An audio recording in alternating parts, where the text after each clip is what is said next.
नमस्कार दोस्तों, लैंग्वेज ज्ञान में आपका स्वागत है। तो दोस्तों, मैंने अभी पिछले ऑडियो बुक्स में द्रोणाचार्य की आत्मकथा डाली थी, जो कि मेरे पिताजी द्वारा रचित है। उसको काफ़ी लोगों ने पसंद किया है। इससे मुझे पता लगा है कि आपको ऑडियो बुक्स पसंद हैं, और कुछ बुक्स ऐसी हैं जो कुछ लोगों के पास नहीं है, तो मैं उनकी भी ऑडियो बुक्स बनाऊंगा, आप ज़रूर सुनिएगा।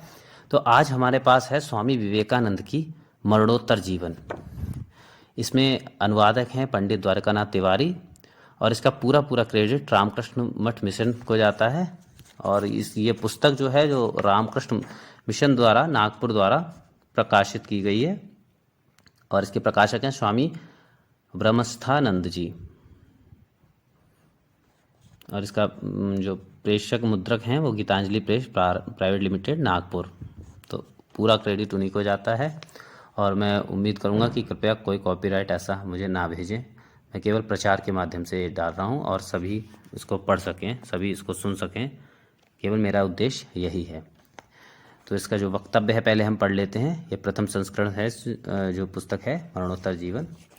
इसमें दो टॉपिक्स कवर किए गए हैं। एक है क्या आत्मा अमर है, और दूसरा है पुनर्जन्म। तो आज हम पहला टॉपिक पढ़ करते हैं, क्या आत्मा अमर है।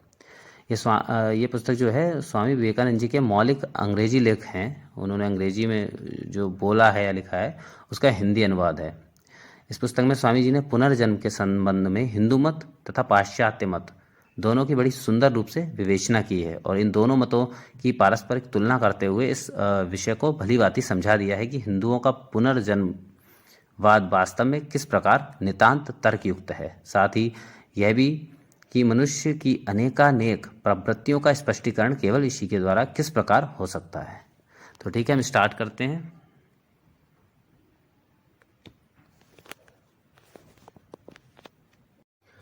मरणोत्तर जीवन। क्या आत्मा अमर है? विनाशमव्ययस्यास्य च कश्चित् कर्तुमर्हसि। ये भगवद गीता का श्लोक है। उस बृहत पौराणिक ग्रंथ महाभारत में एक आख्यान है जिसमें कथानायक युधिष्ठिर से धर्म ने प्रश्न किया कि संसार में सबसे आश्चर्यकारक क्या है। युधिष्ठिर ने उत्तर दिया कि मनुष्य अपने जीवन पर प्रायः प्रतिक्षण अपने चारों ओर सर्वत्र मृत्यु का ही दृश्य देखता है, तथापि उसे ऐसा दृढ़ और अटल विश्वास है कि मैं मृत्युहीन हूँ। और मनुष्य जीवन में यह सचमुच अत्यंत आश्चर्यजनक है। यद्यपि भिन्न भिन्न मतावलंबी भिन्न भिन्न जमाने में इसके विपरीत दलीलें करते आए हैं, और यद्यपि इंद्रिय द्वारा ग्राह्य और अतीन्द्रिय सृष्टियों के बीच जो रहस्य का पर्दा सदा पड़ा रहेगा, उसका भेदन करने में बुद्धि असमर्थ है। तथापि मनुष्य पूर्ण रूप से यही मानता है कि वह मरणहीन है।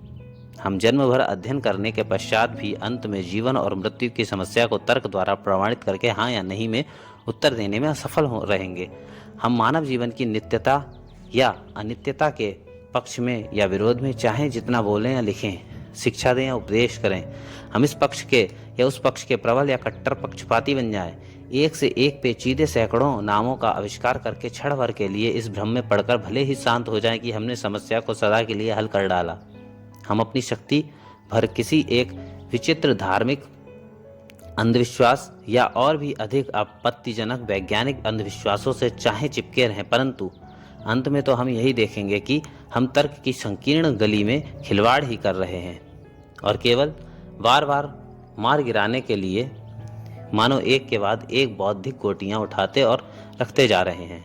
परंतु केवल खेल की अपेक्षा बहुत अधिक भयानक परिणामकारी इस मानसिक परिश्रम और व्यथा के पीछे एक यथार्थ वस्तु है जिसका प्रतिवाद नहीं हुआ है और प्रतिवाद हो नहीं सकता। वह सत्य, वह आश्चर्य है जिसे महाभारत ने अपने ही नाश या मृत्यु को सोच सकने की हमारी मानसिक असमर्थता कहकर बताया है। यदि मैं अपने नाश की कल्पना करूं भी तो मुझे साक्षी रूप से खड़े होकर उसे देखते रहना होगा। अच्छा, अब इस अद्भुत बात का अर्थ समझने का प्रयत्न के पूर्व हमें यह ध्यान में रखना है कि इसी एक तथ्य पर सारा संसार टिका हुआ है या खड़ा हुआ है।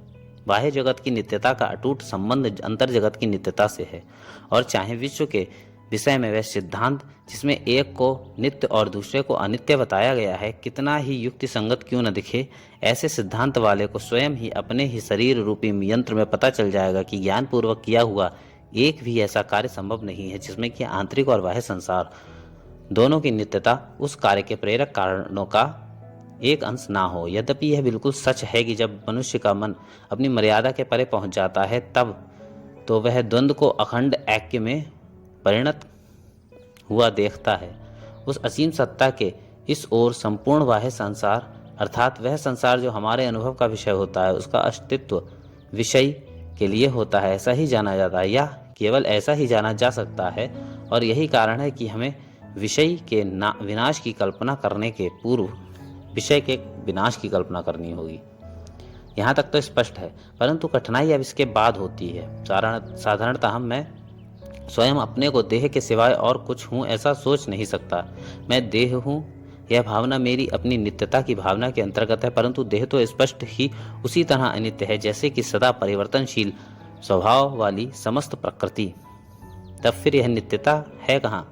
हमारे जीवन से संबंध रखने वाली एक और अद्भुत वस्तु है जिसके बिना कौन जी सकेगा और कौन क्षण भर के लिए भी जीवन का सुख भोग सकेगा, और वह है स्वाधीनता की भावना। यही भावना हमें पग पग पर प्रेरित किया करती है, हमारे कार्यों को संभव बनाती है और हमारा एक दूसरे के परस्पर संबंध नियमित करती है।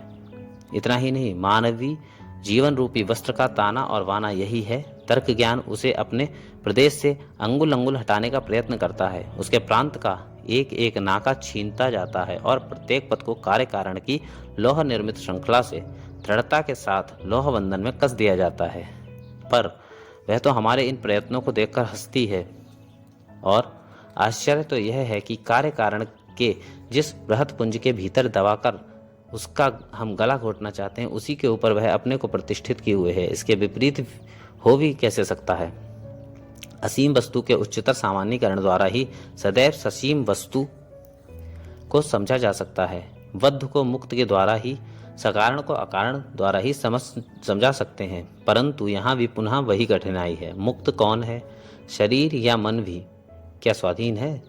यह तो स्पष्ट है कि वे भी नियम से उतने ही बद्ध हैं जितने कि संसार के और सब पदार्थ। अब तो समस्या इस दुविधा का रूप धारण कर लेती है, या तो सारी सृष्टि केवल सदा परिवर्तनशील वस्तुओं का ही सामुदायिक रूप है, उसके सिवाय और कुछ नहीं है, और वह कार्य कारण के नियम से ऐसी जकड़ी हुई है कि छूट नहीं सकती। उसमें से किसी अणुमात्र को भी स्वतंत्र अस्तित्व प्राप्त नहीं है, तथापि वह नित्यता और स्वतंत्रता का एक अमिट भ्रम आश्चर्यजनक रूप में उत्पन्न कर रही है। अथवा हम में और सृष्टि में कोई ऐसी वस्तु है जो नित्य और स्वतंत्र है, जिससे यह सिद्ध होता है कि मनुष्य के मन का यह मौलिक प्राकृतिक विश्वास भ्रम नहीं है। यह विज्ञान का काम है कि उच्चतर सामान्यीकरण द्वारा सभी घटनाओं को समझाए। अतः जिस बात की सत्यता को समझना है उसी के किसी बात का खंडन करके शेष अंश को उपयुक्त बताकर समझाने की युक्ति वैज्ञानिक कदापि नहीं हो सकती, चाहे वह और कुछ भले ही क्यों न हो। अतः ऐसी व्याख्या जो स्वतंत्रता की इस प्रबल और सर्वथा अनिवार्य भावना की उपेक्षा करती है और ऊपर कहे अनुसार सत्य के एक अंश का खंडन करके उसके शेष अंश को समझाती है, वह व्याख्या अशुद्ध और भ्रमात्मक है। तब तो यही दूसरा पक्ष संभव है। अपनी प्रकृति के अनुकूल यही बात मान ली जाए कि हम में ऐसी कोई वस्तु है जो स्वतंत्र और नित्य है, परंतु देह वह वस्तु नहीं और ना मन ही वह वस्तु है। देह का नाश तो प्रतिक्षण होता रहता है और मन तो सदा बदलता रहता है। देह तो एक संघात है और उसी तरह मन भी। इसी कारण परिवर्तनशीलता के परे वे नहीं पहुंच सकते, परंतु स्थूल जड़ भूत के क्षणिक आवरण के परे, मन के सूक्ष्म आवरण के परे मनुष्य का सच्चा स्वरूप नित्य मुक्त सनातन आत्मा अवस्थित है। उसी आत्मा की स्वतंत्रता की झलक मन और जड़ शरीर के स्तरों के भीतर से आभाषित होती है और नाम रूप द्वारा रंजित होते हुए भी सदा अपने अबाधित अस्तित्व को प्रमाणित करती है। उसी का अमरत्व, उसी का आनंद स्वरूप, उसी की शांति और उसी का दिव्यत्व प्रकाशित हो रहा है, और अज्ञान के मोटे मोटे स्तरों के रहते हुए भी वह अपने अस्तित्व का अनुभव कराती रहती है। वही यथार्थ पुरुष है, निर्भय है, अमर है और स्वतंत्र है। अब स्वतंत्रता तो तभी संभव है जबकि कोई बाहरी शक्ति अपना प्रभाव न डाल सके, कोई परिवर्तन ना कर सके। स्वतंत्रता उसी के लिए संभव है जो सभी बंधनों से परे हो, सभी नियमों से परे हो और कार्य कारण की श्रृंखला से भी परे हो। कहने का तात्पर्य यह है कि एक अवयव पुरुष ही स्वतंत्र हो सकता है और उसी कारण अमर भी हो सकता है। यह पुरुष, यह आत्मा, मनुष्य का यह यथार्थ रूप मुक्त, अव्यय, अविनाशी, सभी बंधनों से परे है और इसीलिए वह ना तो जन्म लेता है ना मरता है। मनुष्य की यह आत्मा नित्य, सनातन और जन्म मरण रहित है।